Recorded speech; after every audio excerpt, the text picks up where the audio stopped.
jemaah sekalian, Bapak, Ibu, Tuan dan Puan yang ingin membuka kitab suci Al-Qur'annya, silakan buka surat yang ke-16 ayatnya 76 sampai 80. Dan bersama kita ada Ustadz kita, Ustadz Safi Saleh dari Singapura. Kita minta kepada beliau dengan segala hormat untuk memandu kita, membimbing kita, membacakan kepada kita ayat-ayat suci Al-Quran, surat An-Nahl ayat 76 sampai 80. Kepada Ustadz kita dipersilakan dengan segala hormat. Fadil Ustadz. Assalamualaikum warahmatullahi wabarakatuh. Waalaikumsalam. Waalaikumsalam warahmatullahi wabarakatuh.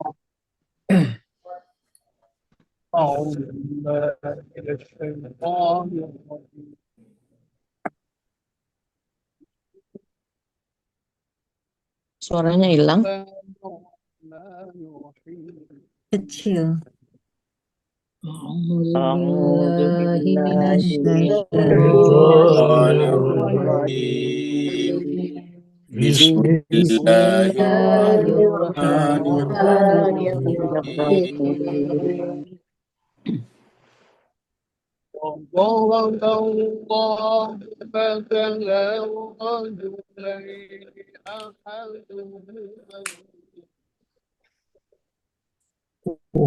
وضرب الله مثلا رجلين أحدهما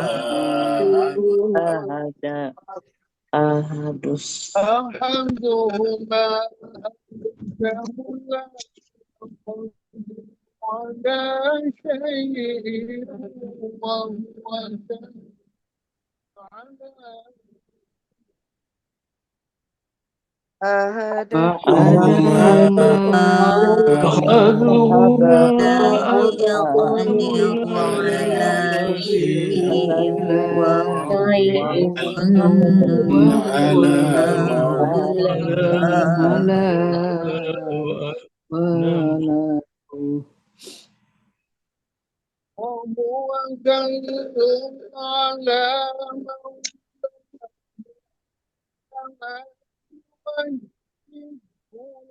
على شيء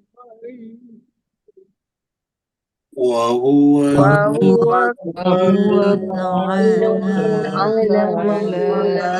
أينما يوجهه لا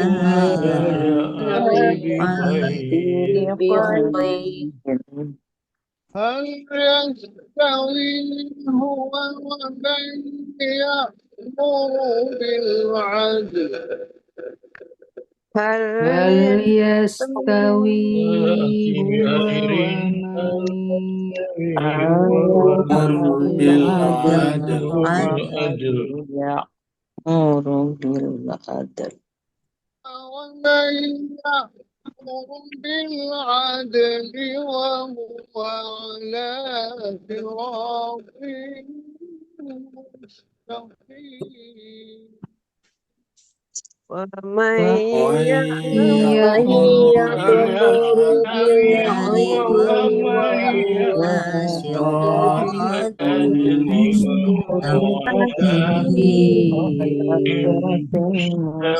مستقيم ولله غيب السماوات والأرض ولله غيب السماوات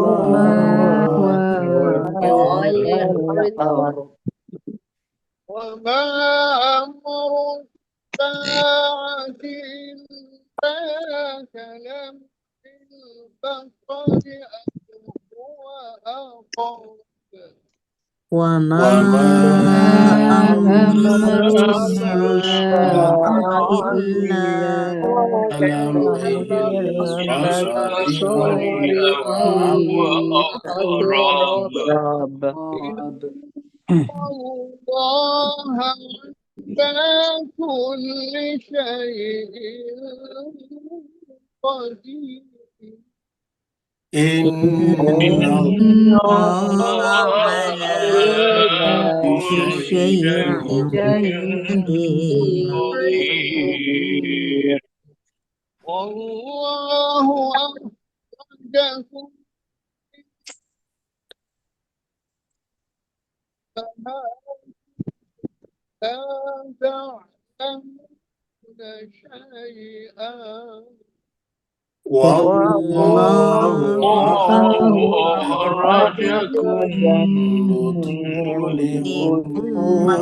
أمهاتكم لا لا تعلمون تعلمون شيئا شيئا وجعل لكم السمع والأبصار والأفئدة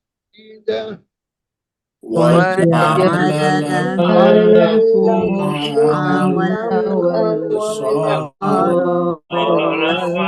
والأفئدة والبصر والأبصار والأفئدة لعلكم تشكرون والأبصار والأفئدة لعلكم تشكرون ألم يروا إلى الطير مسخرات في جو السماء ألم يروا إلى إلى مسخرات في جو السماء ما يمسكهن إلا الله ما يمسكهن إلا الله إن في ذلك لآية لقوم إن في ذلك لآيات لقوم يؤمنون والله جعل لكم من بيوتكم سكنا والله جعل لكم من بيوتكم سكنا وجعل لكم من جلود الأنعام بيوتا تستخفونها وجعل لكم من جلود الأنعام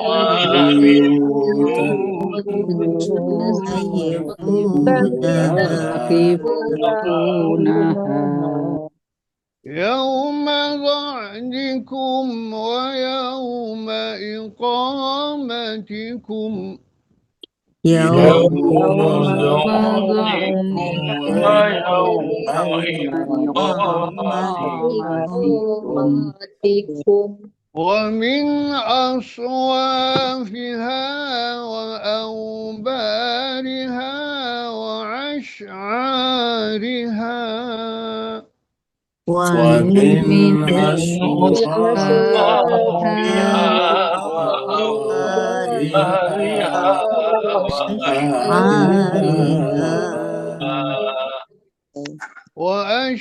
وأشعارها أثاثا ومتاعا إلى حين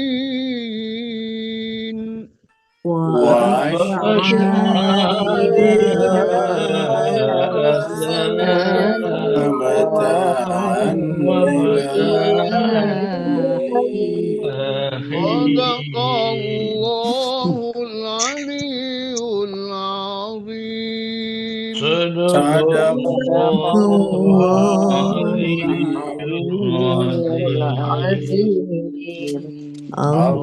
اللهم صل وسلم وزد وبارك ala Rasulillah wa alihil athar. ala Rasulillah wa alihil athar. Allahumma salli ala Muhammad. صل على محمد وآل محمد. اللهم صل على محمد وآل محمد. اللهم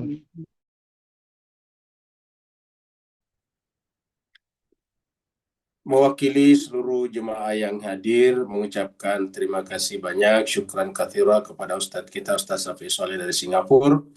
Semoga apa yang beliau bacakan kepada kita setiap hurufnya menjelma nanti menjadi pohon-pohon yang indah di dalam sorga dan akan menjadi tempat naungan bagi beliau dan keluarganya. amin, amin, Allahumma amin. Begitu juga semua Bapak, Ibu, Tuan, dan Puan yang ikut membaca Al-Quran. Semoga dengan bacaan itu Allah SWT menyebabkan, menurunkan kepada kita semuanya, kepada Bapak, Ibu, dan Tuan, dan Puan, yaitu keberkahan dari langit. Sakinah, juga menurunkan malaikat bersaf-saf sampai kepada arasy Allah SWT dari rumah-rumah masing-masing.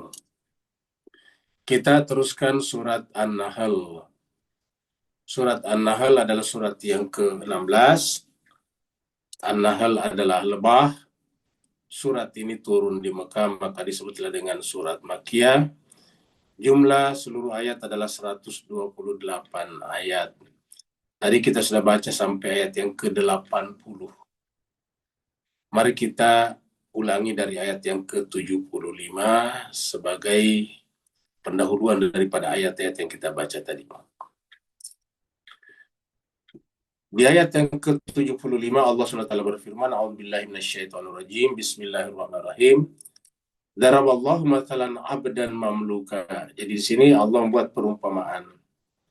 Allah membuat perumpamaan tentang abdan, tentang seorang hamba mamluka yang dikuasai, dimiliki oleh seorang majikan, seorang tuan.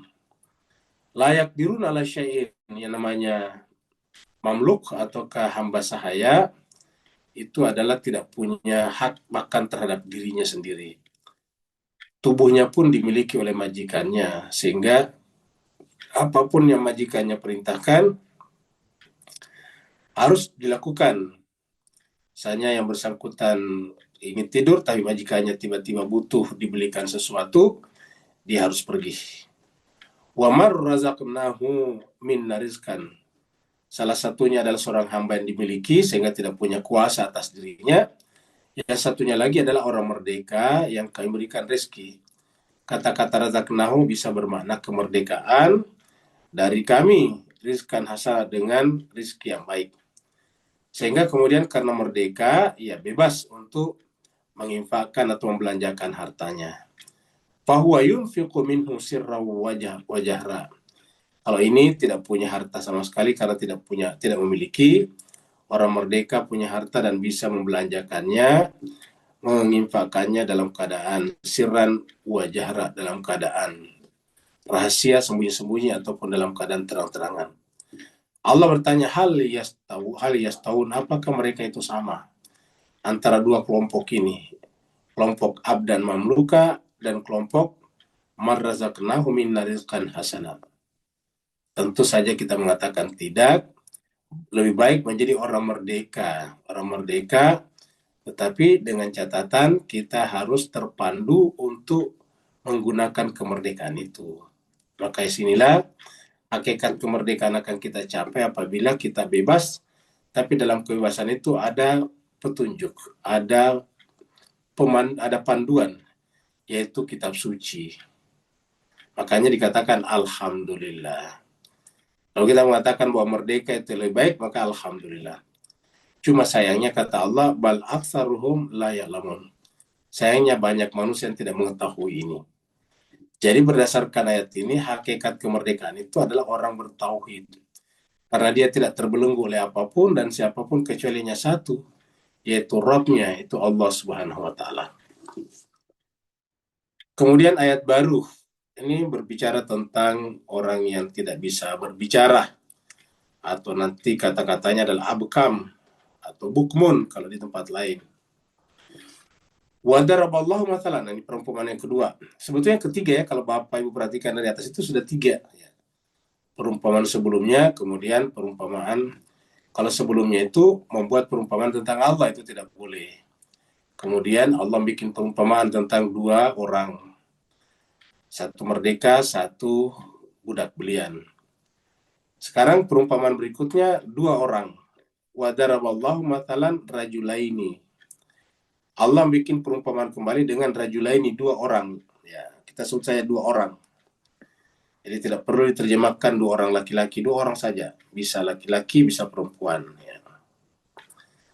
Ahaduhuma, salah satu dari keduanya, kan 2 nih. Salah satu dari keduanya abkamu. Ya, salah satu dari keduanya adalah bisu. Ya. Kata-kata bisu di sini bisa bermakna bisu tidak bisa berbicara, tapi bisa bermakna bahwa tidak mau memberikan panduan kepada orang lain. Jadi bisu itu punya pengetahuan, tapi tidak mau dibagi kepada orang lain, itu bisu juga namanya. Ya. Jadi salah satu dari kedua itu abekam, tidak mau berbicara, mute ya, orang Inggris sebenarnya mute, di mute ya, dimatikan. Layak biru ala syai'in, sehingga tidak berkuasa melakukan sesuatu. Dia bisu sehingga tidak bisa berkomunikasi. Saya menyebut tidak bisa berkomunikasi sesedikit apapun, kecuali pakai isyarat-isyarat. Wa huwa kallun ala maula, sehingga dia hanya menjadi beban bagi tuannya. Jadi mirip juga dengan budak tadinya. Jadi kalau yang tadi budak yang tidak memiliki apa-apa, sekarang adalah yang tidak bisa berbicara. Wa huwa kallun, dan dia orang itu hanyalah merupakan kallun. Kallun itu beban. Ala, yang membebani, maula, tuannya. Jadi kan kalau kita sebagai tuan mengambil asisten atau dulu budak itu kan supaya bisa membantu. Tapi ini tidak bisa membantu karena mau diajak, disuruh pergi berbicara tidak bisa berbicara. Berkomunikasi dengan orang juga banyak salah pahamnya. Maka dikatakan wahwa kallun ala maulahu, dia hanya menjadi beban bagi tuannya. Aina ma yuwajjihu, kemana saja dia pergi, maksudnya di mana saja tuannya membawanya atau pergi bersamanya, la ya'ti bi khairin, tidak mendatangkan kebajikan. Jadi bi khair itu kebajikan.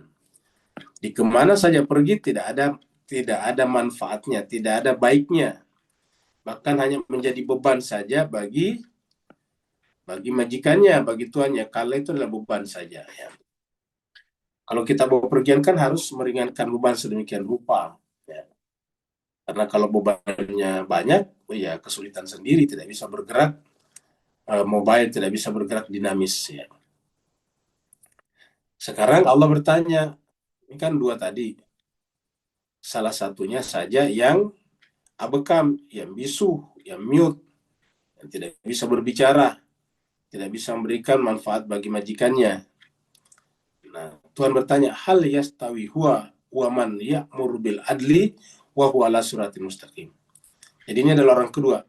Apakah sama ya, dia dengan orang yang kerjanya ya'mur bil adli, memerintahkan orang berbuat adil, wa huwa ala siratin mustaqim, sementara dia sendiri berada di atas jalan yang lurus. Ya.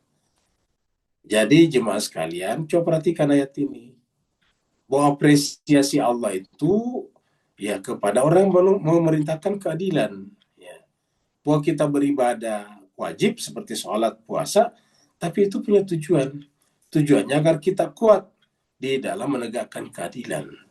Karena kalau kita menegakkan keadilan, satu, tidak boleh ada kepentingan selain daripada kepentingan kebenaran, yaitu Allah.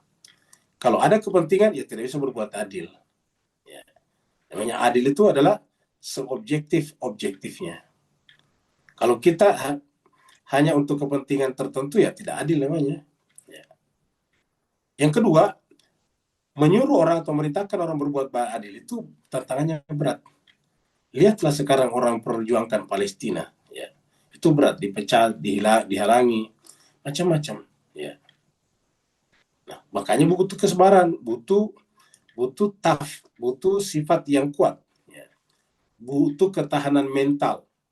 Kalau tidak, ya bisa runtuh juga. mentalnya. Nah sekarang Allah mengatakan apakah sama antara orang yang diam pasif, kita artikan begitu pasif, dan yang aktif. Aktivitasnya adalah ya'muru bil adli wa huwa ala siratin mustaqim. Memerintahkan keadilan wa huwa ala siratin mustaqim. Jemaah sekalian, Bapak Ibu Tuan dan Puan, coba perhatikan ayat ini baik-baik. Ini menarik kita perhatikan. Ya, ini nih. Ya.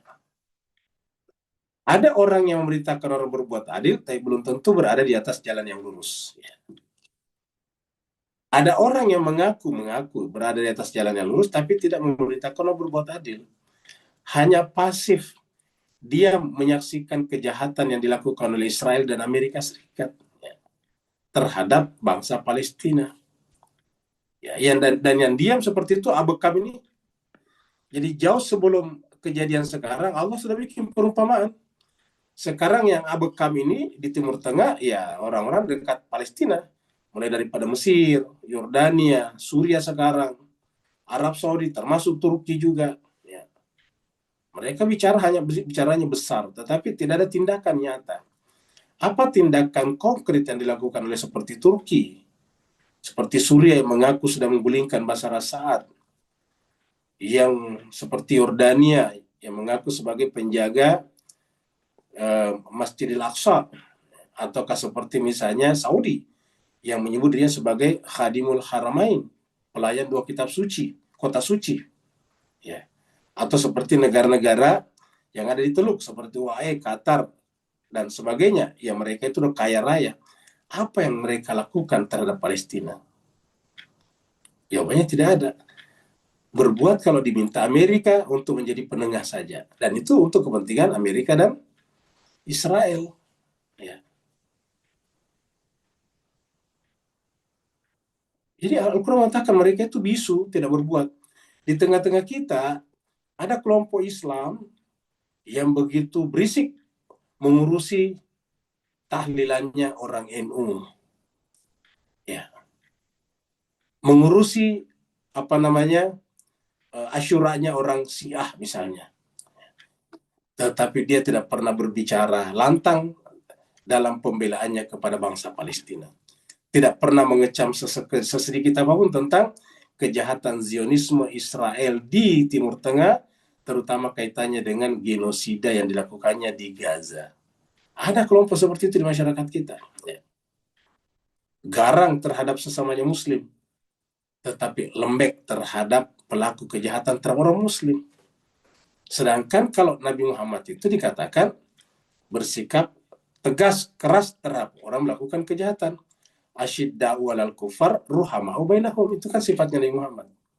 Tegas, keras kepada pelaku kejahatan, tetapi berkasih sayang dengan sesama Muslim. Tapi ada kelompok Islam yang keras kepada sesamanya Muslim, tetapi diam seribu bahasa terhadap kejahatan Zionisme di Gaza. Jadi Al-Quran mengatakan ini ayat ini meminta kita untuk membuat. Ingat juga sekalian, ayat ini hanya bisa hidup kalau kita relevankan dengan kejadian sekarang. Kalau kita tidak relevankan ayat ini dengan kejadian sekarang, itulah yang dimaksud dengan Al-Quran hanya asatirul awalin. Hanya berisi cerita orang-orang terdahulu saja. Al-Quran harus menjadi petunjuk yang hidup, yang aktual di setiap zaman, di setiap saat. Nah, ketika kita mengaktualkan, menghidupkan ayat ini sekarang, ya tentu yang paling cocok adalah terhadap kejadian di Gaza. Bahwa di Gaza itu ada orang yang bisu terhadap kejadian itu. Tetapi ada juga memerintahkan keadilan, cuma dia tidak berada di jalan yang lurus. Ya. Saudara-saudara kita ada beberapa dari Eropa, Australia, mati-matian membela mereka.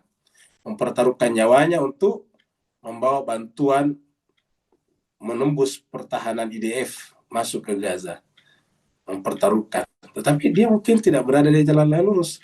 Nah, Al-Quran mengatakan di sini, samakah orang ini dengan orang yang ya'muru bil adli wa huwa ala siratin mustaqim? Ya. Ini adalah pertanyaan untuk menggugah critical thinking kita. Cara berpikir kita yang kritis. Marilah kita melihat ini. Ya. supaya kita bisa melihat manakah Islam yang sesungguhnya. Karena Islam itu tidak cukup pada lahirnya. Islam itu tidak cukup pada jubah dan bajunya. Islam itu harus pada tindakannya terhadap kemanusiaan, karena Islam disebut sebagai khaira ummah, umat yang terbaik, ukhrijat linnas, untuk menyelamatkan manusia dan kemanusiaan. Kalau tidak bertindak menyelamatkan manusia dan kemanusiaan, ya bukan ukhrijat, bukan kuntum khaira ummah, bukan umat yang baik. Kalau bukan khaira ummah, berarti bukan umatnya Muhammad. Karena yang dimaksud dengan khaira ummah itu adalah hadihi ummatukum ummatan wahidatan. Umat ini Muhammad adalah umat yang satu saja, yaitu umat yang mengajak kepada kemanusiaan. Ya, ukhrijat linnasi ta'muruna bil ma'rufi wa tanhauna 'anil munkar. Jadi itu mengatakan sama kayak ini, ya. Kita disuruh berenung dengan ayat ini. Kita lihat surat 18, surat Al-Kahf ayat 32. Ini juga ada perumpamaan, rajulain ini juga, dua juga orang. Wadrib lahum masalan, dan buatkanlah perumpamaan bagi manusia, rajulaini, tentang dua orang. Ja'alna li ahadima, kami jadikan salah satu di antara keduanya, ini kan dua. Salah satu dari keduanya itu kami jadikan kaya, jannataini, kebunnya luas, dua kebun. Jannataini itu dua kebun, dua surga dunia. Min a'nabin, ya, ada ya kebunnya yang berisi tanaman anggur, ya. Kebun anggur. Wa hafafnahuma binakhlin, kemudian dikelilingi keduanya, kami kelilingi keduanya, kebun anggur tersebut dengan pohon kurma. Jadi pohon kurma bagian luar, bagian dalamnya adalah anggur. Kemudian di antara anggur dan kurma, waja'alna bainahuma zar'a, kami jadikan di antara keduanya zar'a, tanaman-tanaman yang bisa dipetik cepat, seperti sayur mayur. Zar'a, berladang, bertanam tanaman, bercocok tanam. Ya. Ini perumpamaan juga. Nanti Allah bertanya juga, manakah di antara keduanya yang baik? Dia punya tanaman yang baik, tetapi nanti tidak bersyukur. Yang satunya sederhana tapi bersyukur. Nanti di bawah sini ini. Kiltal jannataini atat ukulahuma. Kedua kebunnya itu kebun anggur dan kebun kurma, semuanya berbuah. Ya. Dan kemudian mengalirlah sungai-sungai di antara keduanya. Tapi apa yang terjadi kemudian? Tetapi kemudian dia tidak bersyukur. Dia membanggakan diri ini. Ana aktsaru minka mala wa azza nafara. Saya ini lebih baik, lebih banyak hartanya daripada kamu. Wa azzu nafara, dan saya punya pengikut lebih banyak daripada kamu. Banggaan. Lahirlah ujub. Yang selalu kita sampaikan di sini dengan lahirlah narsistik. Sifat narsistiknya muncul, menceritakan dirinya terus-menerus. Akhirnya nanti kemudian semuanya hancur di sini. Ya. Surat Al-Imran, surat 3 ayat 21. Ini adalah orang yang memerintahkan, menegakkan keadilan. Karena tadi kan ayatnya di sini adalah nih, wa may ya'mur bil adli, dan orang yang memerintahkan keadilan. Ya. Innal ladzina yakfuruna bi ayatillah. Sungguhnya orang-orang yang mengingkari ayat-ayat Allah, wa yaqtuluna nabiyina, dan membunuh nabi-nabi bighairi haqqin, tanpa alasan yang benar. Bukan hanya membunuh nabi-nabi, tapi wa yaqtuluna alladzina ya'muruna bil qisti minan nas. Juga membunuh orang-orang yang memerintahkan bil qisti. Tadi ya'muruna bil adli sama saja. Bil qisti keadilan atau kejujuran. Al-adl keadilan. Ya'muruna bil qisti minan nas. Kalau di sini tadi ya'muru bil adli, ya, memerintahkan keadilan. Nah, sini adalah kita lihat kenapa disebutkan di sini dijadikan perumpamaan, ya, karena Allah mengatakan orang yang memerintahkan keadilan itu disetarakan ayatnya dengan Nabi di sini. Artinya seakan-akan Allah mengatakan orang yang memerintahkan keadilan itu adalah penerus kenabian. Jadi nabi-nabi datang itu tujuan utamanya bukan agar kita salat, puasa, bukan. Itu hanya alat. Itu namanya instrumen psikologis. Ya. Jadi salat, puasa itu adalah instrumen spiritual.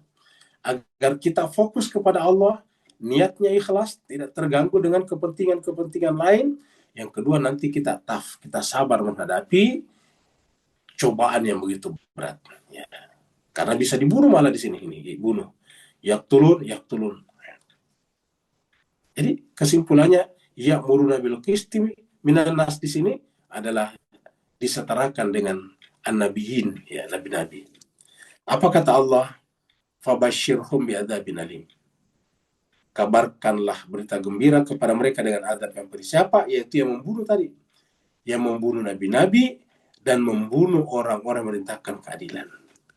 Jadi saudara-saudara kita yang memperjuangkan Gaza, minanas, dari kelompok manapun, dari negeri manapun, dari agama manapun, Allah mengatakan kepada mereka, kepada pembunuhnya, fabashshirhum bi'adzabin alim.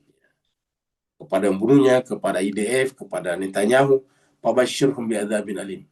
Kabarkan kepada mereka dengan azab yang pedih. Artinya begitu tingginya penghargaan Allah kepada orang-orang yang alladzina ya'muruna bil qisti minan nas.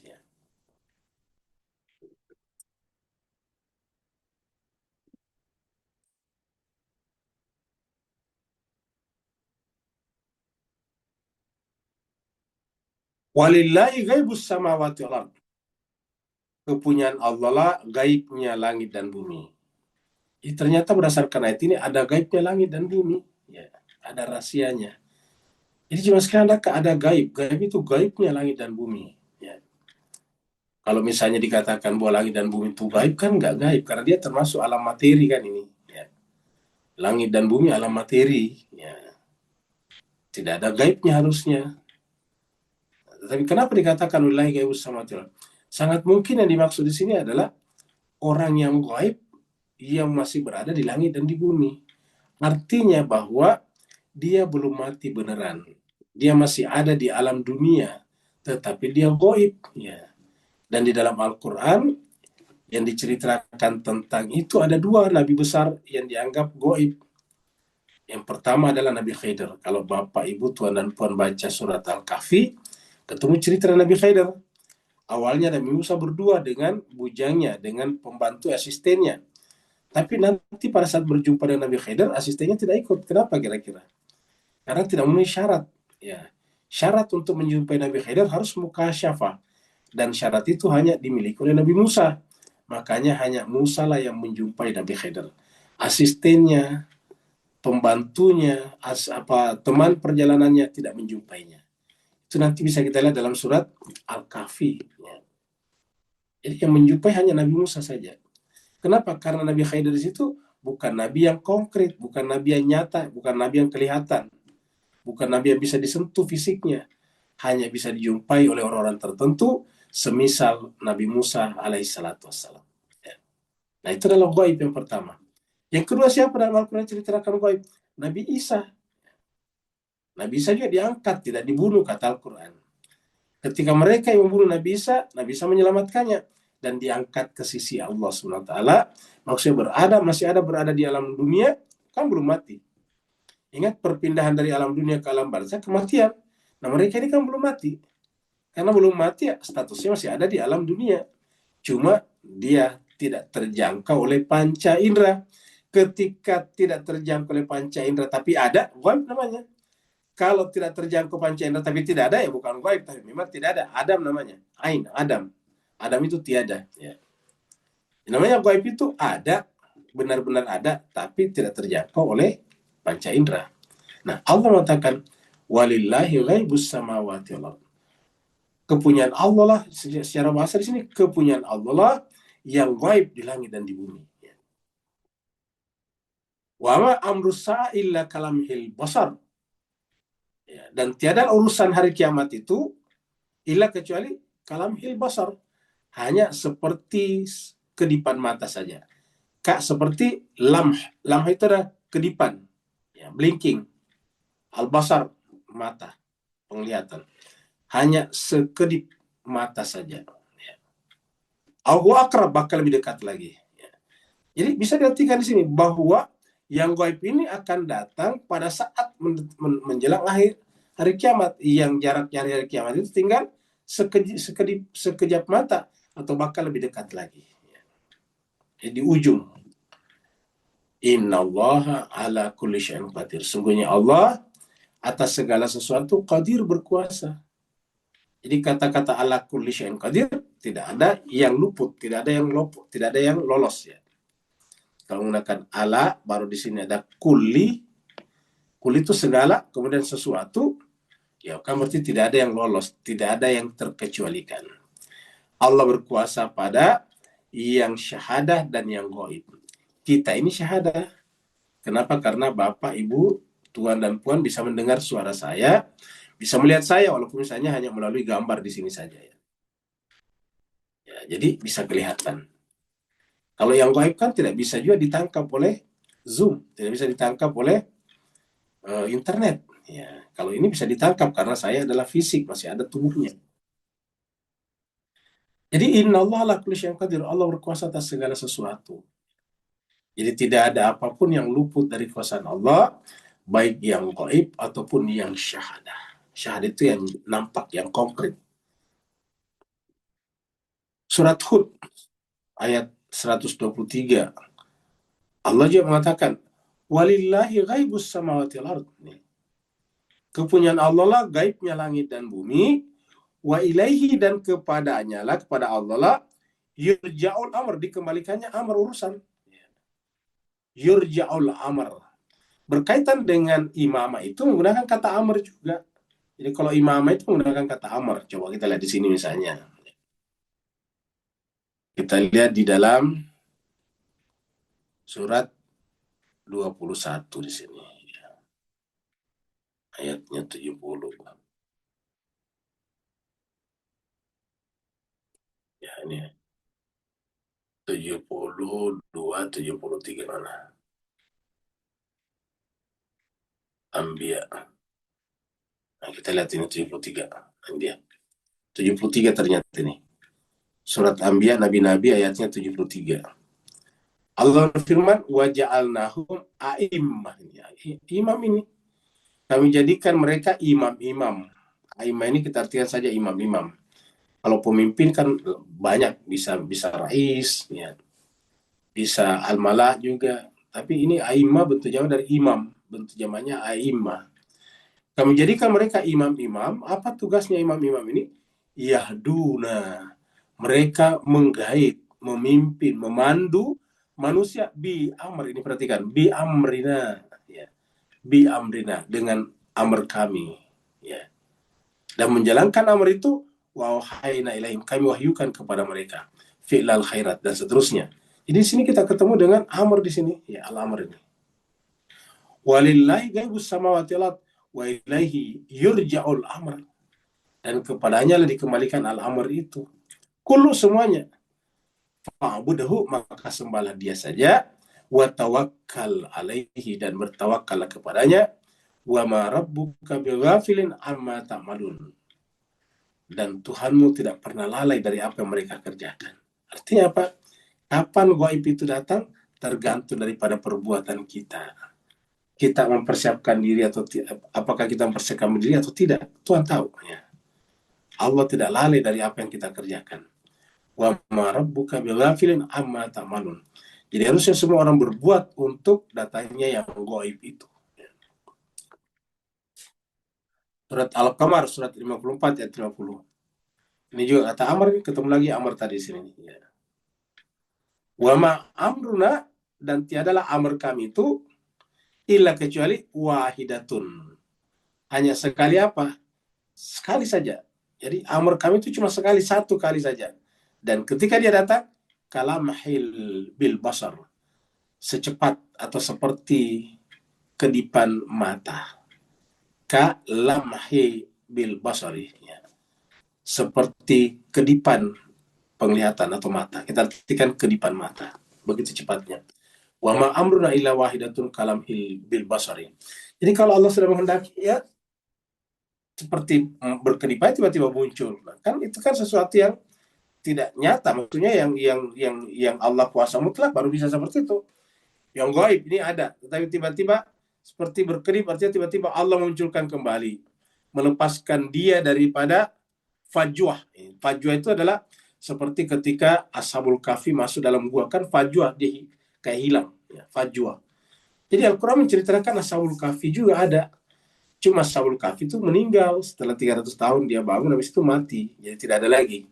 Tapi ketika dia masih dalam gua, itu adalah apa? Itu adalah gaib juga namanya. Dia gaib karena ada tetapi tidak kelihatan. Di mana tempatnya pada saat itu? Ya, walaupun cerita tentang kayak gua itu kan artinya sesuatu yang terlindungi dari alam nyata, sehingga dia gua masuk. Nah, dalam Al-Quran disebut dengan guanya itu ada di dalamnya fajwa. Coba kita lihat di sini nih, ya. Surat 18. Ya.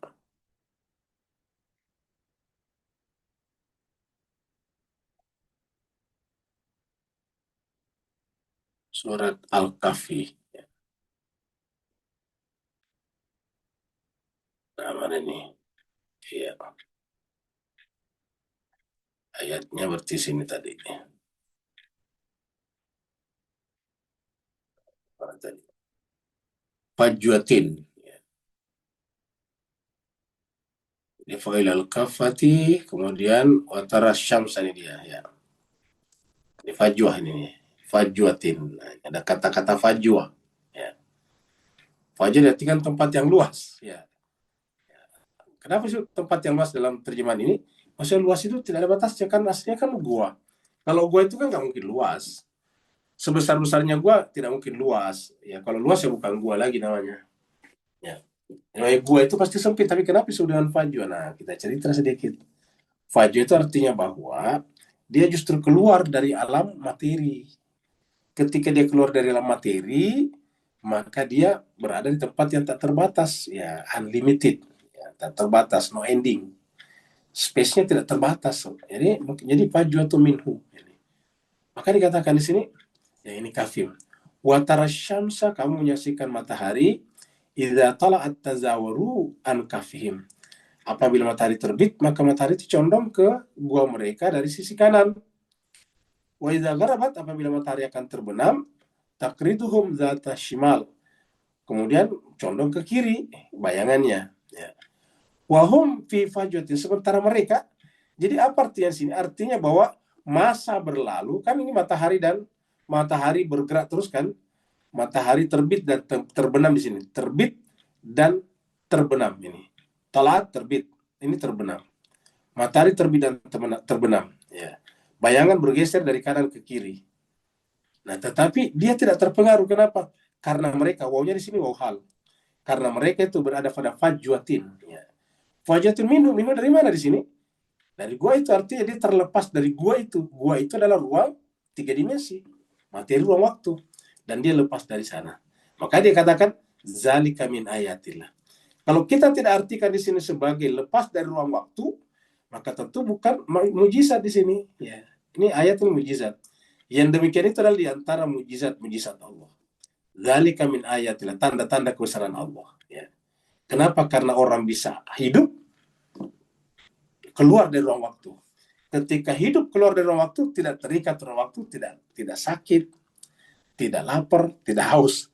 Ya, Ashabul Kahfi di dalam gua itu selama 300 tahun, tapi tidak merasa sakit badannya, tidak juga merasa lapar, tidak juga merasa haus. Ya. Bayangkan Bapak sekalian 300 tahun tidak makan, tidak minum. Bisa nggak secara biologis? Jawabannya tidak bisa. Ya. Kita tidak makan saya satu minggu terus-menerus, udah meninggal dunia. Ya. Ini 300 tahun. Ya.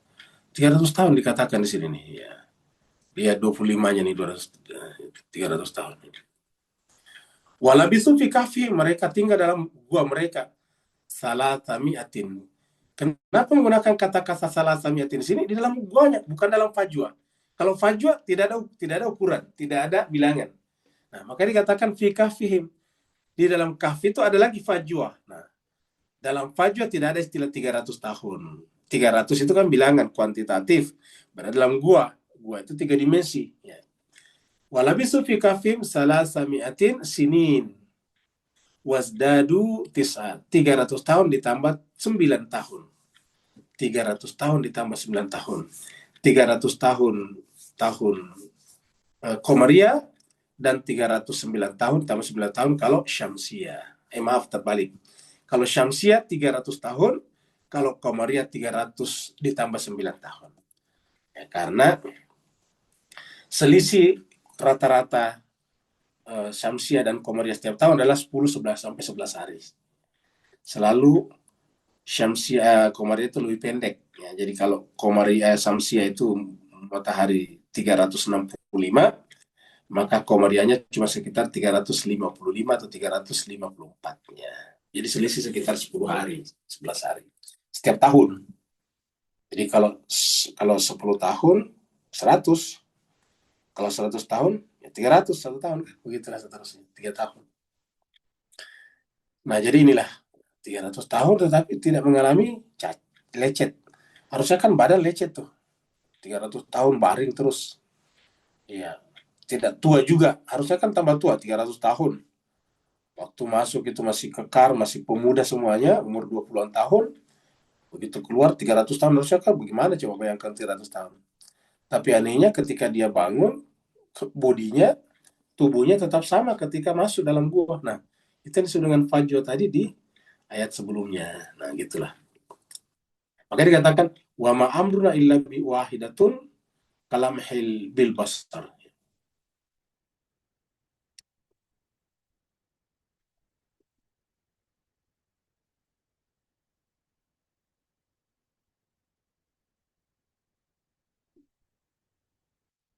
Bapak-bapak, ibu-ibu, tuan-tuan dan puan-puan pasti pernah seperti bayi ini. Kita semua termasuk saya. Ya, pasti kita seperti ini. Mata belum bisa terbuka, ya. Boleh katakan baru lahir, baru baru dimandiin, baru dikasih baju, seperti inilah awalnya kita semuanya. Iya. Dan Allah mengatakan apa tentang ini? Wallahu akhrajakum. Allah mengeluarkan kalian. Kumnya kalian termasuk kita. Termasuk kita semua yang ada di majelis ini, termasuk Al-Fakir ini. Kita semuanya masuk kata kum di sini. Allah lah yang mengeluarkan kalian mim butuni ummahatikum, dari perut ibu-ibu kalian. Tidak ada di antara kita yang tidak berasal dari perut ibu kita. Makanya kita, walaupun kita laki-laki adalah lebih besar daripada ibu kita, lebih tinggi, tapi ingat kita dari dalam perut ibu kita. Jadi tidak ada tempat untuk membanggakan diri kita sebagai laki-laki terhadap perempuan. Karena secara umum kebanyakan bodi perempuan lebih kecil daripada laki-laki. Tetapi ingat, sebesar apapun laki-laki itu, pria itu dia berasal dari perut ibunya. Ini berlaku umum.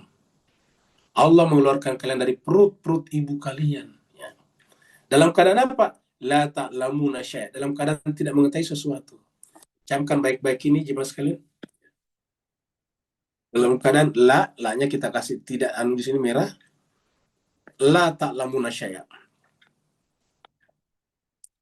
Tidak mengetahui apapun, kita artikan tidak mengetahui apapun. Tak satu pun pengetahuan kita, nama pun belum ada. Ya. Ibu kita tidak tahu namanya. Bapak kita tidak tahu namanya. Pokoknya belum ada pengetahuan apa-apa. Nah, sekarang saya tanya Bapak sekalian. Kalau kita lahir dalam keadaan ini dan kita terima pernyataan ayat ini, saya kira kita semuanya percaya dengan ayat ini. Artinya bukan hanya percaya karena Al-Quran, tapi artinya bahwa faktanya kita memang dulu tidak mengetahui apa-apa. Ya. Bayi-bayi seperti tadi yang kita lihat dalam video, tidak tahu apa-apa, kan begitu. Benar adanya pernyataan ini. Kita semuanya tidak punya pengetahuan apa-apa. Ya. Pertanyaannya ialah, dari mana ilmu itu pertama kali muncul? Ya. Jawabannya lagi satu, ibu kita lagi, ibu lagi, ummahatikum ini. Ini ibu juga. Makanya bahasa kita disebut dengan bahasa ibu. Ya, orang yang di Singapura, begitu anaknya lahir diajak berbahasa Inggris, disebut juga dengan bahasa ibu. Bahasa ibunya bahasa Inggris. Diajar berbahasa Melayu, disebut dengan bahasa ibunya bahasa Melayu. Ya. Di Jawa, begitu anaknya lahir diajak berbahasa Jawa, bahasa ibunya bahasa Jawa. Seperti itulah. Ini disebut bahasa ibu karena memang ibu yang paling pertama mengajarkan. Jadi coba perhatikan juga sekalian. Kalau kita mengatakan bahwa eksistensi manusia selain tubuhnya ditentukan oleh ilmunya, maka ketahuilah bahwa ilmu kita itu pertama kali kita ambil dari ibu kita. Betapa pentingnya kita berterima kasih kepada ibu. Makanya nanti di akhir ini kita angkatkan sebuah hadis bahwa terlaknatlah orang yang mencela ibunya. Terlaknatlah orang yang mencela ayahnya. Karena kita dari sana nih. Ya.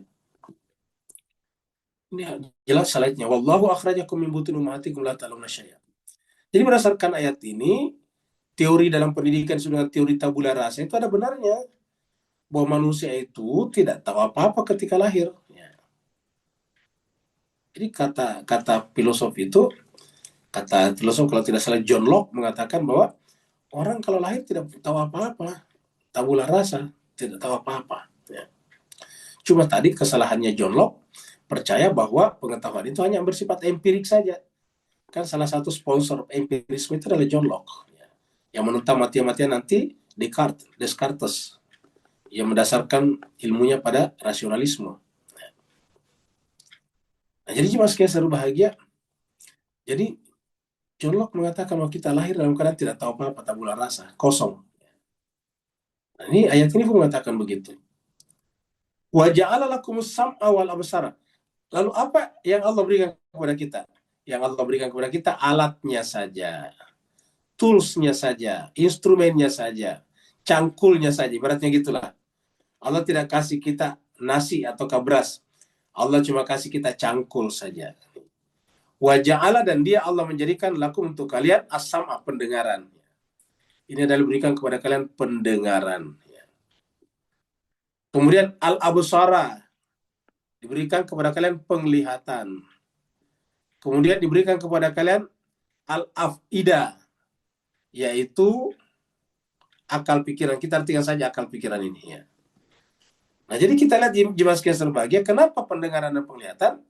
Memang seluruh panca indera kita mempunyai fungsi pengetahuan. Kalau bahasa kerennya punya fungsi epistemologis namanya. Jadi yang namanya panca indera itu, 5 indera itu namanya punya fungsi epistemologis. Tetapi yang paling besar peranannya adalah pendengaran dan penglihatan. Ya. Pendengaran dan penglihatan itu yang paling penting. Ya. Ini kombinasi ini menyebabkan kita bisa berbicara. Kita mendengarkan apa yang dikatakan ibu tadi ketika mengajarkan kepada kita nama kita. Yang kedua, kita melihat bibirnya mengucapkan kata-kata itu. Ya. Makanya dari bibir itu nanti kita tahu ini bahasa Inggris atau bahasa Melayu. Ya. Jadi as-sam'a, pendengaran dan penglihatan. Ya. Lalu kemudian apa yang didengar, apa yang dilihat disimpan di dalam akal pikiran, di dalam memori.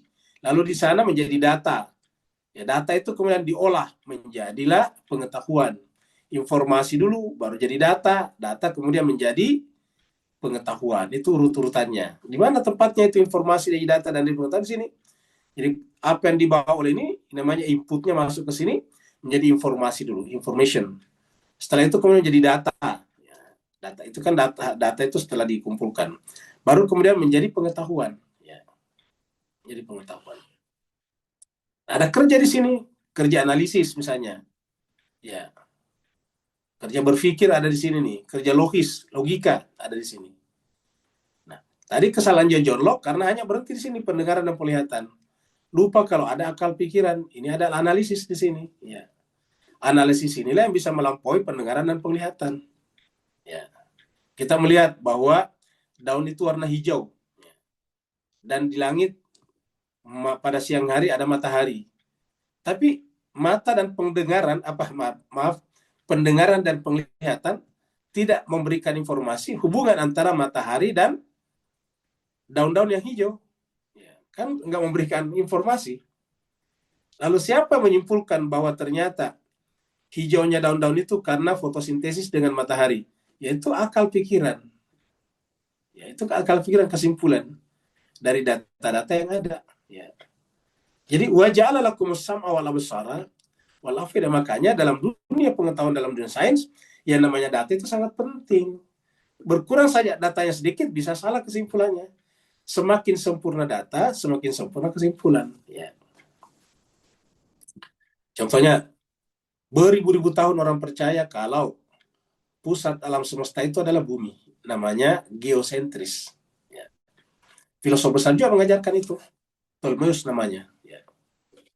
Dipercaya bahkan masuk menjadi ajaran gereja, ajaran agama. Ya.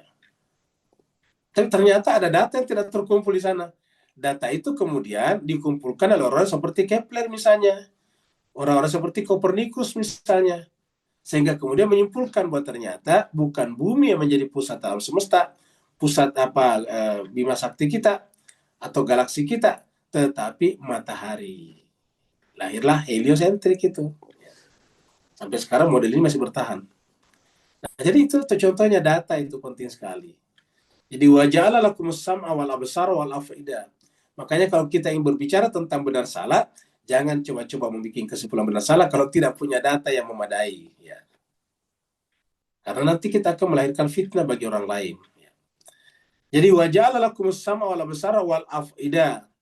Untuk apa? La'allakum tashkurun. Mudah-mudahan kalian bersyukur. Jadi untuk pengetahuan itu harus membuat kita bersyukur. Jadi apa yang harus membuat kita bersyukur? Pendengaran, penglihatan, dan pengetahuan, karena alat paling penting untuk berpengetahuan. Dan pengetahuan itulah yang mengangkat derajat manusia lebih tinggi dan lebih mulia daripada makhluk-makhluk lain, yaitu hewan dan tumbuh-tumbuhan. Ya. Kita lihat surat Anbiya di sini. Ya.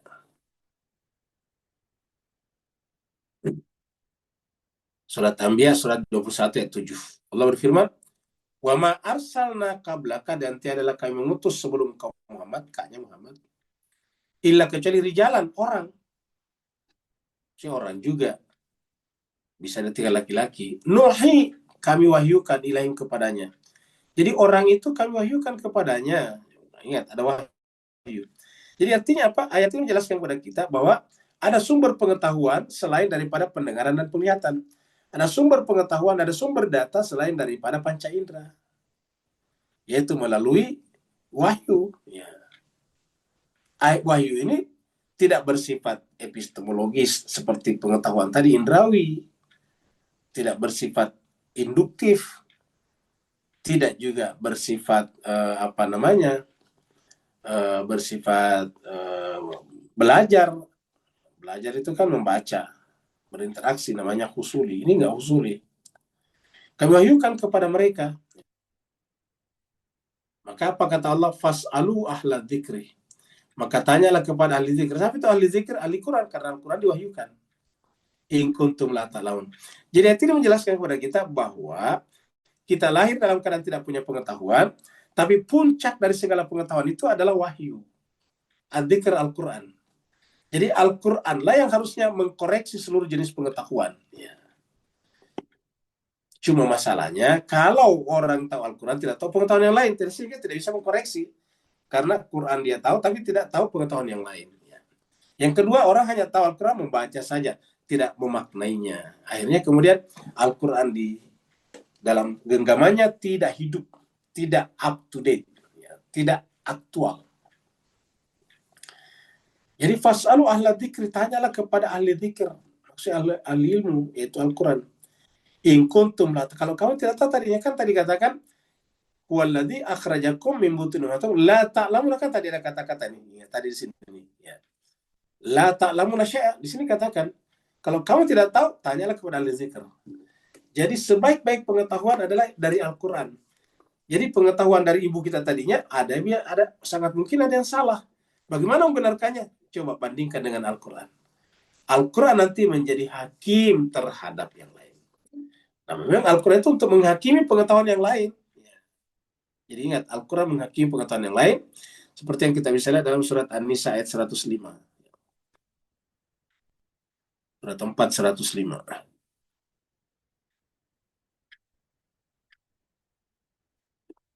Inna, sungguhnya kami, kata Allah, anzalna, menurunkan ilaika kepada Muhammad Alkitab-kitab suci bil haqi, dengan kebenaran. Untuk apa? Litahkuma bainan nas, untuk menegakkan hukum. Apa namanya hukum? Bukan hanya hukum seperti hukum pengadilan, hukum pidana dan perdata, bukan. Tapi termasuk hukum berfikir, hukum pengetahuan, hukum logika. Litahkuma bainan nas, ya. untuk menegakkan hukum berpikir manusia. Hukum tentang kesimpulan-kesimpulan yang diambil manusia benar tidaknya. Jadi Al-Quran itu adalah menjadi parameter kebenaran hukum berpikir. Realita. Jadi katakan, litahkuma bainan nasi bima arakallah. Ya. Jadi jelas. Ya. Jadi kalau kamu tidak tahu kata ayat ini, fas'alu ahla dzikri in kuntum la ta'lamun. Surat As-Sajdah. Surat 32 ayat 9. Summa sawa, kemudian dia Allah menyempurnakan manusia. Di ayat sebelumnya ini kita diciptakan dari tanah. Ahsana kulla syai'in khalaqahu. Allah paling baik menciptakan dan menciptakan manusia dari tanah. Kemudian summa sawahu, kemudian manusia itu disempurnakan. Setelah sempurna, wa nafakha fihi min ruhi. Dia Allah meniupkan pada manusia itu ruhnya. Nah, setelah ruh masuk apa yang terjadi?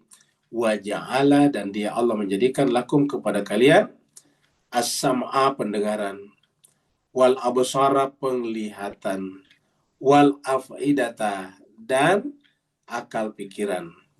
Qalilan ma tashkurun. Sayangnya sedikit yang bersyukur. Kalau di ayatnya tadi di sini, la'allakum tashkurun, mudah-mudahan kalian bersyukur. La'allakum tashkurun. Di sini sayang dikatakan sedikit sekali yang bersyukur. Qalilan ma tashkurun. Termasuk banyak umat Islam yang lebih percaya kepada hal-hal yang tidak masuk akal. Pesantren dibangun. Gak apa-apa melanggar hukum konstruksi. Kenapa? Di kampus pesantren. Tempat belajar agama. Di sini kerjanya orang berdoa. Belajar agama, belajar Al-Quran, belajar hadis. Apalagi tempat ini masjid. Buat salat. Apa yang terjadi? Ketika santri sedang salat asar, pesantren itu, masjid itu roboh di pesantren. Coba. Kenapa? Karena tidak mensyukuri, tidak menggunakan akal pikirannya. Tidak menggunakan pendengaran dan penglihatannya. Pendengaran penglihatan mengumpulkan data, kemudian diolah oleh akal. Lahirlah nanti hukum-hukum mekanika. Ya. Hukum-hukum mekanika di fisika itu berbicara tentang gaya. Kalau bebannya sekian, seperti ini nanti bentuknya, modelnya seperti ini. Betonnya sebesar ini, bentangnya sekian, betonnya seperti ini. Isinya di dalam ataukah besi betonnya seperti ini. Seperti itu. Ya. Tapi karena tidak diindahkan, kata para ahli, kalau kita baca berita, ahli teknik sipil dipanggil menilai pesantren, apa kata dia? Pesantren dibangun bertingkat, tetapi konstruksinya ugal-ugalan. Coba. Kata ugal-ugalan itu, ya, nggak mengikuti perhitungan mekanika teknik, mektek. Ya. Coba lihat, apa yang terjadi? Roboh. Walaupun di situ anak yang sekolah, walaupun itu masjid, walaupun itu orang sholat di situ, ya tidak perlu, karena yang namanya hukum mekanika teknik itu hukum Tuhan juga. Cuma ilmu pengetahuan menyebutnya natural law, hukum alam. Agama menyebutnya sebagai sunnatullah. Ya. Jadi tidak boleh kita melanggar hukum Allah. Nah, ini disebut dengan qalilan ma tashkurun. Ya. Bikin pesantren tapi tidak menggunakan alat-alat epistemologinya, pendengaran, penglihatan, dan akal pikirannya. Namanya tidak bersyukurinya. Qalilan ma tashkurun. Akhirnya roboh. Ya. Dan banyak kejadian seperti ini dalam kehidupan umat Islam kita. Tertinggal dalam banyak hal. Kenapa? Qalilan ma tashkurun. Tidak digunakan pendengaran penglihatannya untuk berpikir. Ya. Hanya digunakan menghafal tata cara. Menghafal tata cara wudhu, menghafal tata cara sholat.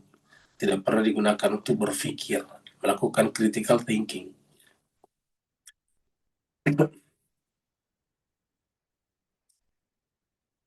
Jadi kita sudah lihat, la'allakum, tujuannya la'allakum tashkurun. Coba Bapak, Ibu, Tuan dan Puan perhatikan burung ini. Ini video beneran, bukan AI, bukan AI. Ini video beneran. Coba perhatikan itu bagaimana burung itu bisa mengambang di angkasa. Perhatikan kerja sayapnya.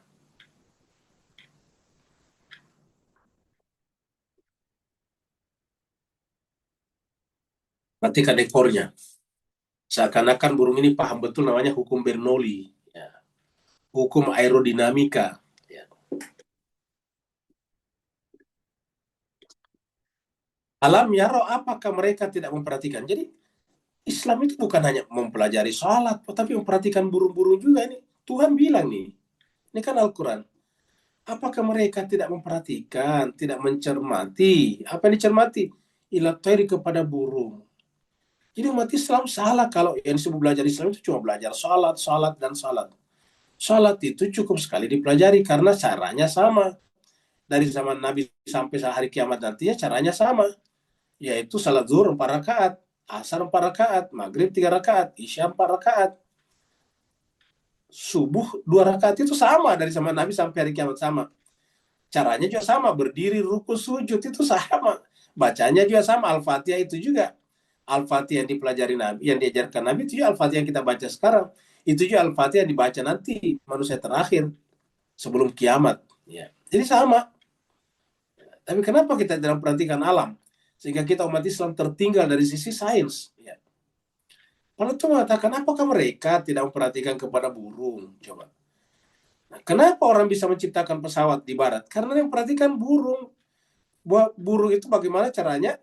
Hukum tekanan udara bekerja pada sayap burung yang menyebabkan burung bisa terangkat, bisa turun. Itu kan hukum tekanan udara. Ya.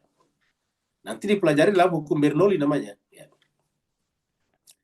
Alam yaro, apakah mereka tidak memperhatikan ila thairi, kepada burung, musakharatin fi jawi sama.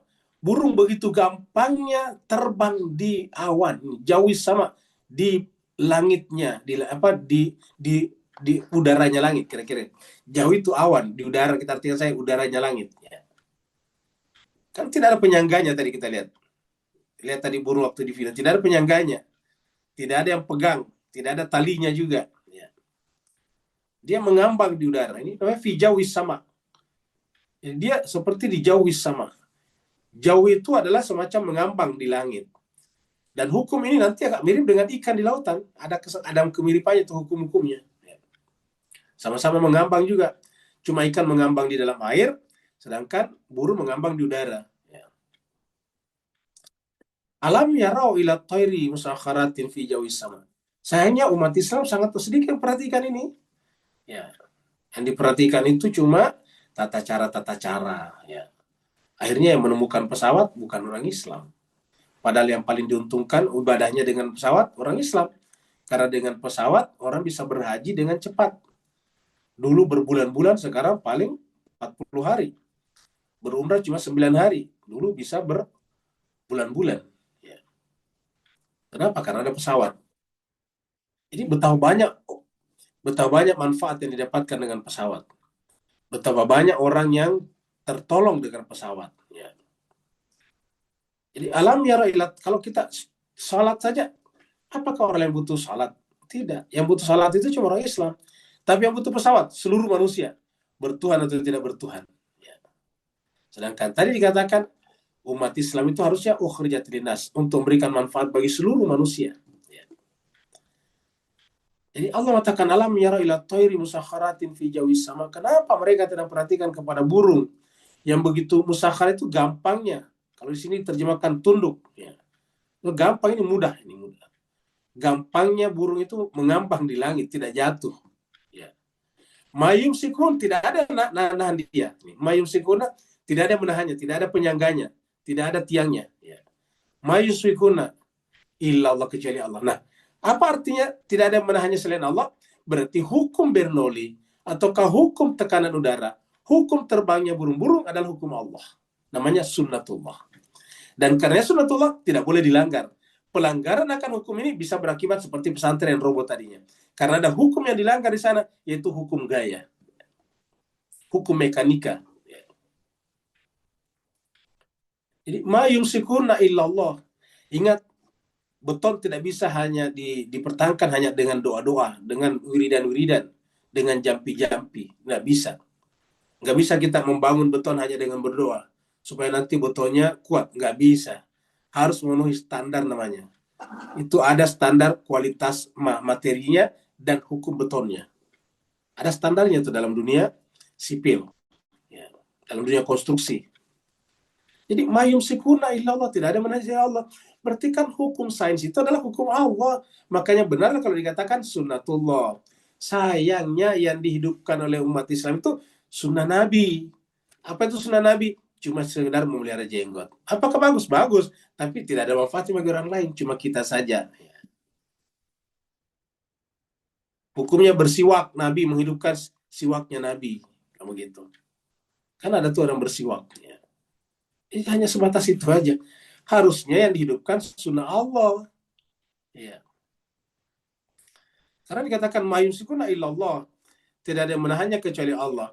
Apa kata Allah? Inna fi dzalika, sungguhnya pada yang demikian itu la ayatin, ada tanda-tanda kebesaran Allah liqaumin yu'minun, bagi yang beriman. Jadi orang beriman itu harus tahu sains, Bapak, Ibu, Tuan dan Puan semuanya. Jadi orang beriman itu tidak boleh buta terhadap pengetahuan.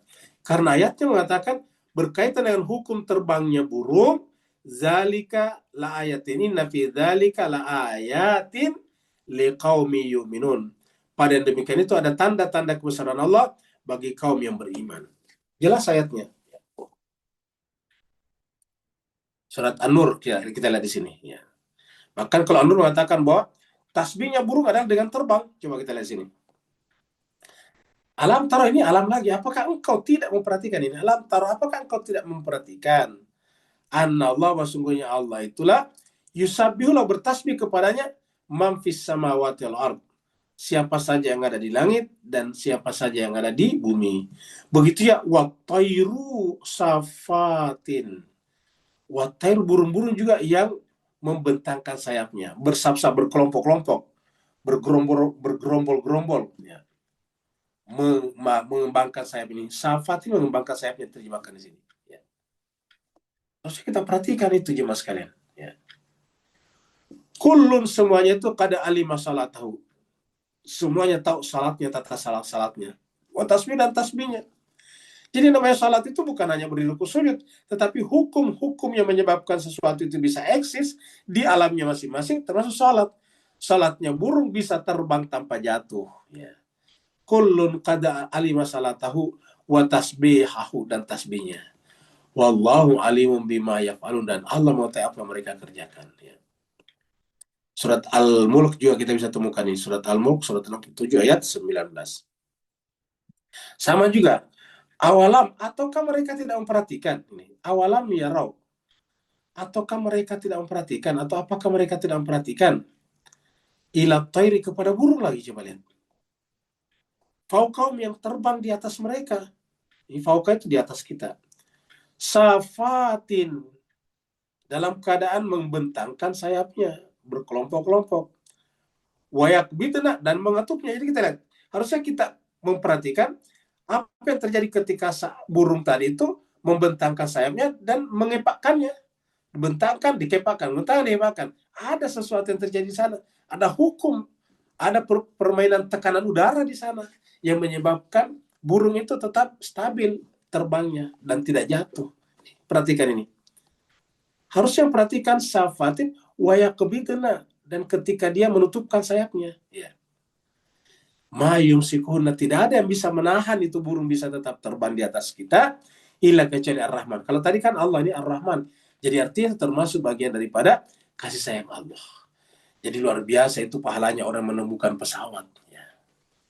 Kita sekarang bisa terbang kemana-mana dengan pesawat. Berkat memperhatikan burung terbang. Umat Islam tidak menemukan pesawat karena umat Islam hanya berpikir, hanya menghafal bagaimana caranya tata cara sholat, tata cara berwudu, bagaimana cara yang bersihkan gigi dengan siwak. Seperti itu saja. Inau, sungguhnya dia Allah bikulli syai'in basir, terhadap segala sesuatu Maha melihat. Jadi saya kira jemaah sekalian ini jelas ya. Ya. Lanjut lagi terakhir, ayat terakhir.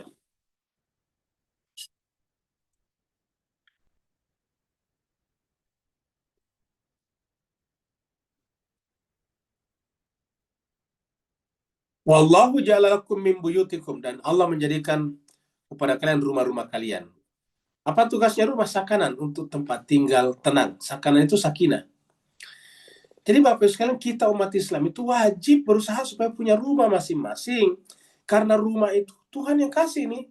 Kata kasih itu artinya Allah sudah berikan kepada kita kemampuan untuk membuat rumah. Masa burung-burung semuanya tadi bisa punya sarang, sementara kita tidak punya rumah. Ya. Ya namanya burung-burung itu tidak pernah ngontrak rumah, itu selalu bikin rumah sendiri. Nah, wallahu ja'ala lakum min buyutikum sakanan. Jadi rumah itu tempat tinggal yang tenang, sakanan. Ya. Jangan sampai kita manusia kalah dari burung. Wa ja'ala lakum min juludil an'am. Dan Allah aja menjadikan bagi kalian min juludil an'am. Kulit hewan ternak. Julud itu kulit. Ya. Kulit hewan ternak. Ya. Untuk apa? Untuk membuat rumah juga buyutan. Tadi kita lihat tenda-tenda dulu itu terbuat dari kulit hewan. Tastakhifunaha, yang dengan kulit itu setelah disamak lalu kemudian dikeringkan menjadi ringan dibawa kemana-mana. Tastakhifunaha, jadi bisa digulung-gulung. Ya. Yauma za'nikum wa yauma iqamatikum, pada saat dalam keadaan perjalanan ataupun dalam keadaan berhenti, iqamah berdiri. Ya. Ketika tendanya dipasang di situ, jadi bisa dipakai mobile. Ya. Jadi hewan ternak itu manfaatnya. Apalagi wamin aswafia, juga bulunya domba. Jadi aswaf itu bulu domba. Kata-kata aswaf ini bentuk jamak, bentuk tunggalnya suf. Dari situ muncul kata sufi. Dari situ muncul kata tasawuf. Nah, jadi tasawuf itu disebut tasawuf karena dulu menggunakan bulu domba, itu adanya gurunya. Menggunakan baju dari bulu domba. Itu dari sini lahirnya kata sufi. Jadi sufi dari situ, makanya ya sufi itu artinya bulu domba. Ya. Sufiun itu adalah orang yang sederhana. Ya. Coba kita lihat di sini nih, ada kamus di sini nih. Ya. Ini sudah ada saya tulis nih. Suf, ini suf. Ya. Ini sufun, wol, bulu domba. Nih. Nama lainnya ini suf, tasawuf. Ini di sini suf lagi kata tasawuf. Sufi, aliran kebatinan, sufisme. Ini sufun, wol, bulu domba. Ini juga sufiyun bisa bermakna pakaian wol atau pakaian mengandung wol, bisa juga bermakna sufi atau mistik. Coba lihat dari kata sufiyun. Jadi kata sufi dari situ. Ya. Nah, tapi kita tidak panjang karena waktu kita terbatas. Kita sudah lihat bahwa dalam Al-Quran ada kata tasawuf, aswafiha. Wa aubariha, bulu onta. Wa asy'ariha, bulu kambing. Asasan bisa digunakan sebagai perlengkapan rumah tangga. Ya, kalau di Indonesia disebut dengan perabotan. Ya. Wa mata'an ilahin, dan ada lagi kesenangan-kesenangan sampai waktu tertentu. Mata'an ilahin. Hidup ini adalah mata kesenangan, tapi sampai waktu tertentu, seperti dikatakan dalam ayat ini. Ya. Falikul isba wajala lela sakanan ini. Jadi rumah itu seperti malam juga, tempat kita mendapatkan ketenangan, istirahat. Ya. Kemudian di sini kita lihat lagi surat 3:14 ini. Ya. Zuyina linnas hubbu syahwat, cinta kepada kesenangan, perempuan, anak-anak, maksudnya istri, anak-anak, harta benda, macam-macam. Apa kata Allah? Dzalika mataul hayati dunia. Itu adalah kesenangan dunia. Kesenangan dunia yang berlaku sampai ilahin, sampai waktu tertentu saja. Sampai kita meninggalkannya atau dia meninggalkan kita. Kan bisa saja harta meninggalkan kita. Kita punya mobil, kita bisa meninggalkan mobil. Bisa juga mobil yang meninggalkan kita. Wa mata'an ilahin. Sebelum kita diskusi, kita lihat hadis berikut ini. Hadis ini kita kasih judul orang-orang yang terlaknat. Ingat tadi tentang ibu. Begitu besarnya peranan ibu dalam kehidupan kita. Ya. Ini adalah hadis dari Ibnu Abbas ini. An Ibni Abbas qal, berkata, qala Rasulullah, qala Nabi sallallahu alaihi wasallam. Ibnu Abbas mengatakan, Nabi bersabda, mal'unun man sabba abahu. Terlaknatlah orang yang mencela ayahnya. Jadi seburuk-buruknya ya kita, menurut kita tidak boleh dicelah. Ya. Mal'unun man sabba ummahu. Terlaknatlah orang yang mencela ibunya. Ya.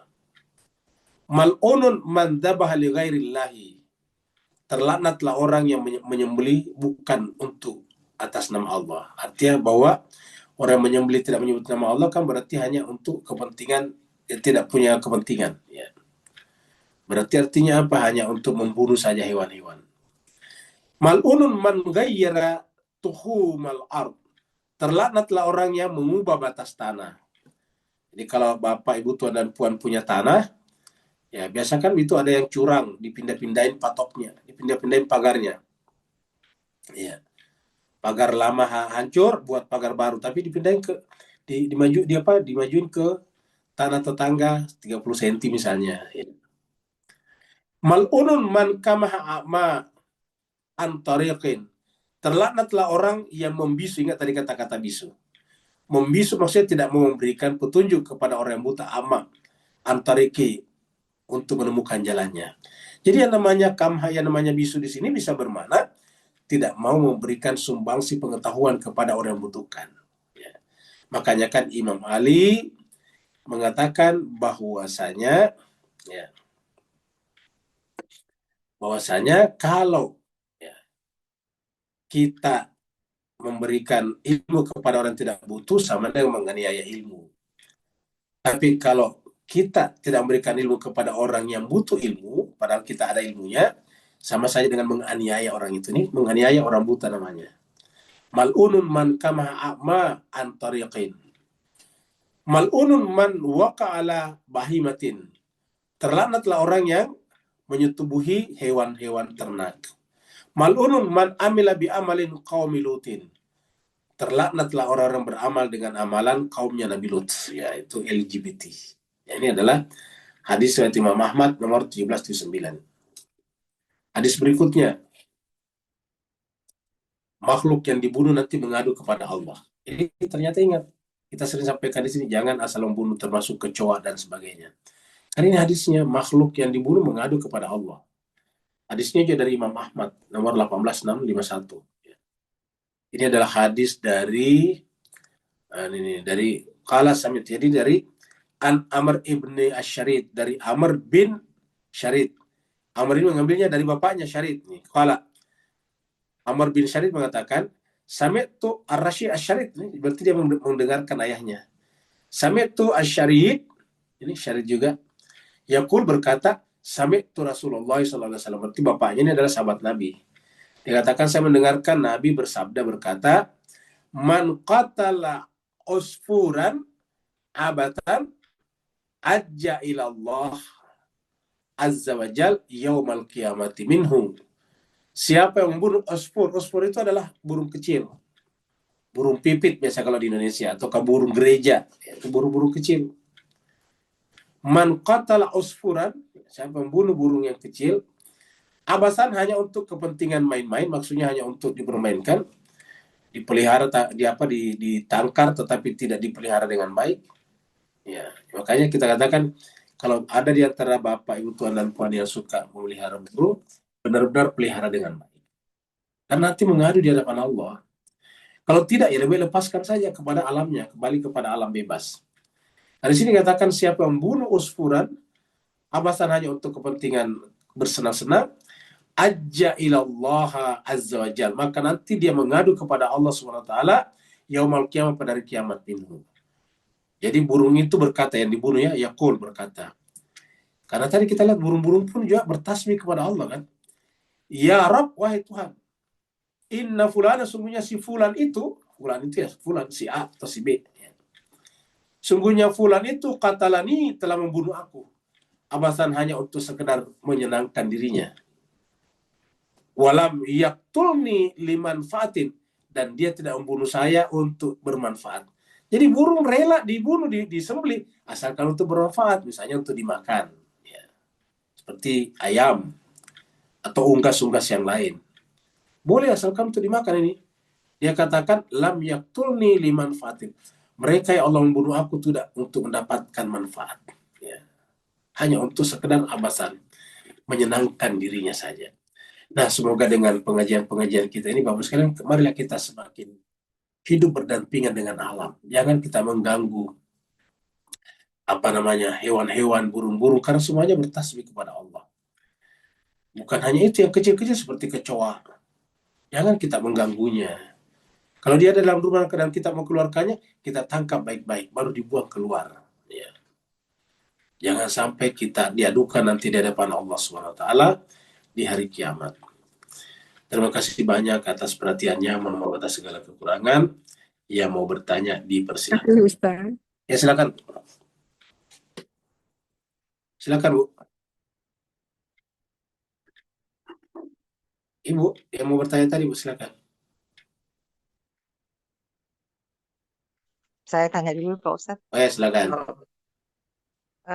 Pak Ustadz, terkait tadi penjelasan sedikit tentang bagaimana pemuda Ashabul Kahfi itu sebenarnya digaibkan sama Allah, dipindah ke alam yang lain sehingga dia bisa utuh 309 tahun. Tapi bagaimana dengan ayat yang lain Pak Ustadz? Bagaimana Pak Ustadz bisa menjelaskan tentang Uzair itu juga ditidurkan oleh Allah, tapi kalau makhluk masih mungkin ya Pak Ustadz, ya artinya dia Allah gaibkan seperti Nabiullah Isa, Imam Mahdi, Ashabul Kahfi. Tapi Uzair itu makanannya pun juga awet Pak Ustadz di sampingnya. Nah, padahal dia apa maksud Allah dengan dia juga mengawetkan makanannya, sementara keledainya tidak ikut punahlah seiring dengan waktu. Terima kasih Pak Ustadz. Baik, terus Pak. Jadi cerita tentang Nabi Uzair ini adalah menjelaskan kepada kita tentang dua hukum. Bahwa kalau misalnya materi atau benda dikeluarkan dari hukum materinya, hukum ruang waktu, dia tidak terikat, dia tidak rusak. Maka di situ dikatakan bahwa makanannya lam yatasanna, tidak berubah. Tapi ontanya berubah, hancur. Kenapa? Karena dia tidak dikeluarkan dari hukum itu, seperti itu. Nah, jadi deh, coba kita lihat di ayatnya ya. Kita buka di sini dulu, surat Al-Baqarah itu ya. Surat Al-Baqarah ya. Kalau bukan 157, 15, 158 berarti 258. Ini sorry, 158. Nah, apa Marwah ya? Nah, berarti bukan di sini ya. Nah, ini berarti kita 258 ya. 255 sampai 257 ini adalah Ayatul Kursi. Ini dia. Ini adalah Ibrahim dulu tentang Namrud, baru kemudian berikutnya di sini nih. Nih. Ayat 25 berapa ini? 259. Al-Baqarah 29 ini. Kalladhi, atau seperti orang yang marah. Jadi kata Uzair di sini tidak disebutkan namanya. Atau kalladhi, seperti orang yang marah lewat ala qaryatin, sebuah negeri, wahya khawiyatun, sementara negeri itu telah hancur, roboh. Ala urusya, atap-atapnya sudah hancur. Qala, berkatalah orang itu, yaitu dalam hal ini Nabi Uzair, anna yuhyi hadhihi Allahu ba'da mautiha. Tiba-tiba dia berkata, bagaimana ya nanti Allah menghidupkan tengkorak-tengkorak ini, kan sisa-sisa orang ada di sana, tengkorak-tengkorak tulang belulang. Bagaimana Allah menghidupkan tulang belulang ba'da mautiha, setelah mati seperti ini, setelah hancur seperti ini. Setelah berkata begitu, fa'amatahullah, Allah mematikannya. Nih, Allah matikan Uzair mi'ata amin, selama 100 tahun. Jadi tadi Ashabul Kahfi 300 tahun. Kalau ini cuma 100 tahun, mi'ata amin. Summa ba'atha, setelah 100 tahun Allah membangkitkannya kembali. Qala, kemudian bertanya kepada Nabi Uzair, kam labista, berapa lama kamu tinggal di sini? Maksudnya berapa lama kamu mati atau tidur? Qala, Nabi Uzair mengatakan, labistu yauman aw ba'da yaumin. Saya tinggal di sini sehari atau sebagai setengah hari saja. Qala, Allah berkata, bal labista mi'ata amin. Kamu bakal tidur 100 tahun. Ya. Nah, kamu 100 tahun di sini tinggal. Maksud kamu hidup di sini 100 tahun. Nah, sekarang kata Allah, fanzur ila ta'amik. Perhatikan kepada makananmu. Wa syarabika, dan minumanmu. Lam yatasanna, tidak berubah kan? Kira-kira gitulah. Tapi sebaliknya, wanzur ila himarik. Perhatikan kepada keledaimu. Ya. Keledainya apa? Nanti hancur sini. Ini menjadi izam, tulang belulang ini. Ya, walinaja ala ayat alinas. Jadi ada dua di sini, makanan dan keledai. Nah, jadi keledainya ini tidak dikeluarkan dari hukum ruang waktu, maka dia mati dan jadi tulang belulang. Tapi makanan dan minuman tadi itu dikeluarkan dari hukum ruang waktu, seperti Ashabul Kahfi masuk dalam fajwa. Ya. Hal yang sama terjadi pada Nabi Uzair. Orangnya dia masuk dalam fajwa sehingga tidak hancur. Coba perhatikan kata dia, dua unsur yang berbeda, makanan dan keledai. Nah, wanzur ila izam, perhatikan kepada tulang belulang keledai kamu itu. kaifa nunshizuha, bagaimana kami menyusunnya kembali, summa naksuha lahman, kemudian tulang belulang itu kami bungkus dengan daging, dan seterusnya. Kesimpulannya begitulah caranya Allah menjawab benaknya tadi Nabi Uzair yang mengatakan, ya, anna yuhyi hadhillahu ba'da mautiha. Bagaimana Allah menghidupkan tulang belulang yang sudah seperti ini? Nah, ternyata bagi Allah itu gampang. Jadi ada dua hukum di sana, sekira-kira gitu. Berikutnya lagi tadi ada ibu yang mau bertanya, silakan. Makasih Pak Ustadz. Ya, sama-sama. Assalamualaikum Ustaz. Waalaikumsalam warahmatullahi wabarakatuh. Silakan Pak Nur. Alhamdulillah, barakallahu fi azim azim. Sallallahu Muhammad wa alihi wa ajal.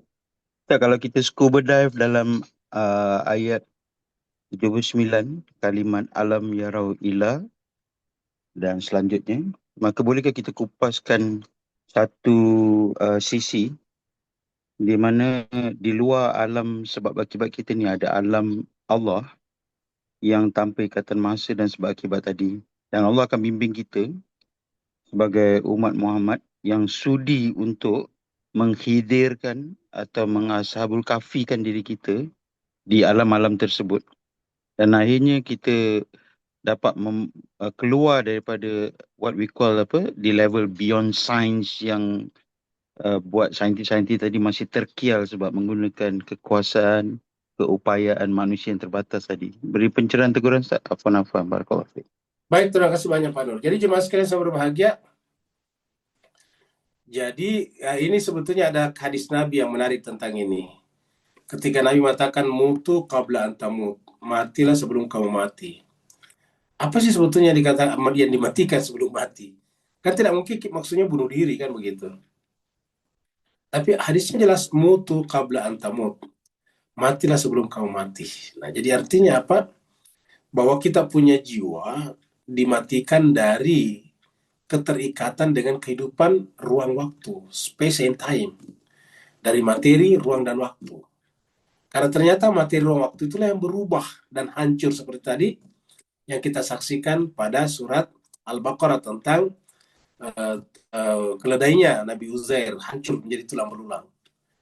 Tapi sebaliknya kalau kita keluar dari ruang waktu tidak berubah, dia akan tetap, dia akan awet. Dia awet itu tetap bertahan. Seperti tadi makanannya misalnya, minumannya. Makanan dan minumannya tadi Nabi Uzair. Hal yang sama terjadi pada tubuhnya Ashabul Kahfi. Tubuhnya juga Nabi Uzair. Tubuhnya juga Nabi Khidir. Dia tidak hancur, tetap ada. Dan juga tubuhnya Nabi Isa sekarang juga. Tubuhnya juga Imam Zaman, Imam Mahdi, ajalallahu farajal syarif. Jadi ada seperti itu. Nah, jadi caranya adalah bagaimana caranya kita tetap punya tubuh seperti ini, tetapi jiwa kita keterikatannya dengan dunia ruang waktu ini, dia lepas. Dia tidak terikat. Itu dengan mati. Karena mati kan artinya terlepas. Kalau kita mati ya lepas dari kehidupan dunia. Makanya ketika kita nanti mati, ya tubuh kita ini dibawa ke kuburan oleh keluarga kita. Karena dia akan rusak, membusuk. Maka dia dibawa ke tanah, kuburan. Nah, jadi harus kita sekarang melatih diri kita. Nah, latihan itu perlu bimbingan dan itulah Al-Quran. Proses mematikan jiwa itu tidak bisa cepat. Prosesnya lambat dan butuh kesabaran, dan target kita adalah sebelum meninggal dunia, atau paling tidak kalau kita meninggal tidak merasa sakit karena kita sudah ridho. Jadi prosesnya panjang.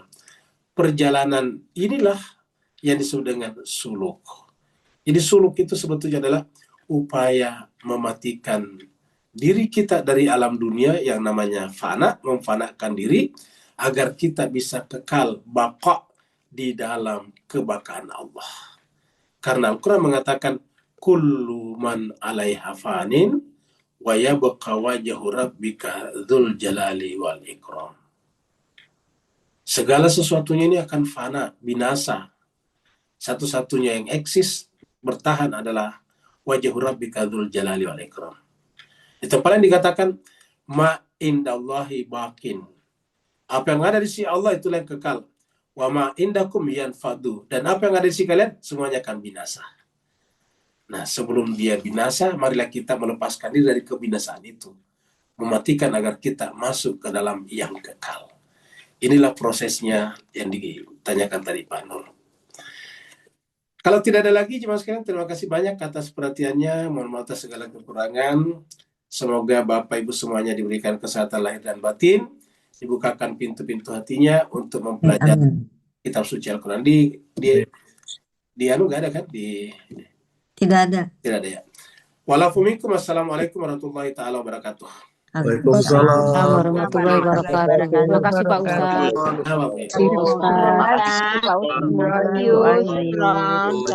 Assalamualaikum warahmatullahi wabarakatuh. wabarakatuh. Ustaz, terima kasih Bu Ayu. Sama-sama Pak Buya. Sama. Assalamualaikum ya Ya, Ustaz. sama-sama. Syukron Sama-sama ya, jazakumullah khair Ustaz. Bu Afwan Ayu. Bu Ija. Ya, sama-sama Bu. Terima kasih Terima Ustaz kasih. Ayu. Sama-sama Bu Terima kasih Pak Siti. Ustaz. Terima kasih. Waalaikumsalam. Ya, sama-sama Pak Salimah, sampai ketemu besok ya. Besok ya. Agak sakit ya Pak Ustaz ya. Iya, ini suaranya masih bindeng ya. Muka-muka besok sudah agak sakit lah. Terima kasih banyak Bu Ayu. Sama-sama Pak Suwadi. Sama. Syukran Ustaz, syukran. Alhamdulillah. Afwan Ustadzna, terima kasih banyak juga sudah memandu kami.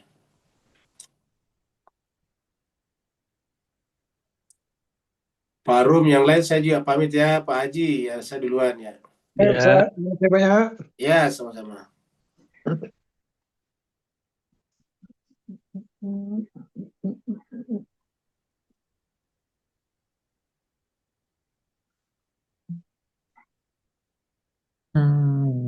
Bu Dokter belum stop recording. Iya, baik Bapak Ibu semua, saya juga izin lab. Terima kasih. Terima kasih. Ya Pak Haji, Assalamualaikum. Assalamualaikum warahmatullahi wabarakatuh.